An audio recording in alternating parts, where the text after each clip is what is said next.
வாங்க ஃப்ரெண்ட்ஸ், இன்றைக்கி நம்ம சப்பாத்தி செய்யலாம். மாவு போட்டு கொஞ்சம் உப்பு போட்டு நல்லா உப்பு போட்டு கலந்துட்டு அதில் தண்ணி வேண்டுற அளவு தண்ணி ஊற்றி பிசையணும். பிசையும்போது ஒரு ஸ்பூன் நம்ம சமையலுக்கு யூஸ் பண்ணுற எண்ணெயும் கொஞ்சம் ஒரு ஸ்பூன் போட்டுக்கலாம். போட்டு நல்லா பிசையணும். ரொம்ப அழுத்திலாம் பிசையக்கூடாது, கொஞ்சம் மெதுவாகவே பிசையணும். நான் எப்பயும் அப்படி தான் செய்வோம். எங்கள் வீட்டில் சப்பாத்தினா நல்லா பசங்க சாப்பிடுங்க.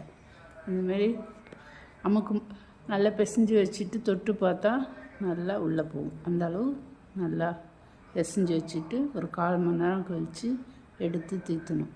தீற்றிட்டு அதில் ஒரு 2 சொட்டு எண்ணெய் ஊற்றி திரும்பி 4 போட்டு தீர்த்தனா இன்னும் நல்லா சாஃப்டாக இருக்கும்.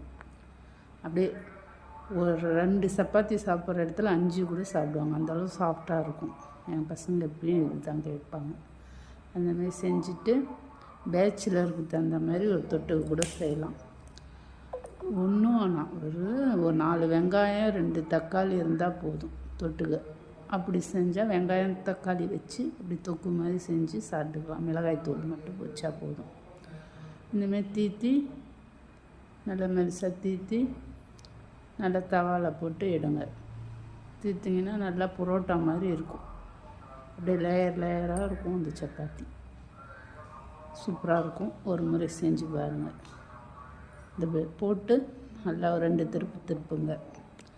திருப்பிட்டு மேலே லைட்டாக அப்படியே எண்ணெய் தடவுங்க. திரும்பி அந்த பக்கம் திருப்பி தேய்ச்சி எடுத்து வச்சுட்டு தொட்டுக்க ஒரு 4 வெங்காயம் பொடி பொடியாக கட் பண்ணி வச்சுக்கணும். ஒரு கொத்து கருவேப்பிலை, ஒரு 3 தக்காளி பேஸ்ட்டாக அரைச்சி வச்சுக்கணும்.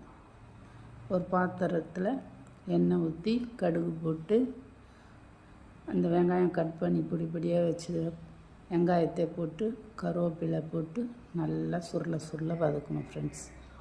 நல்லா வதக்கிட்டு தக்காளி போடணும். தக்காளியும் போட்டு நல்லா சுருள வதக்கணும். கண்ணாடி பதத்துக்கு வந்தால் கூட போதும்.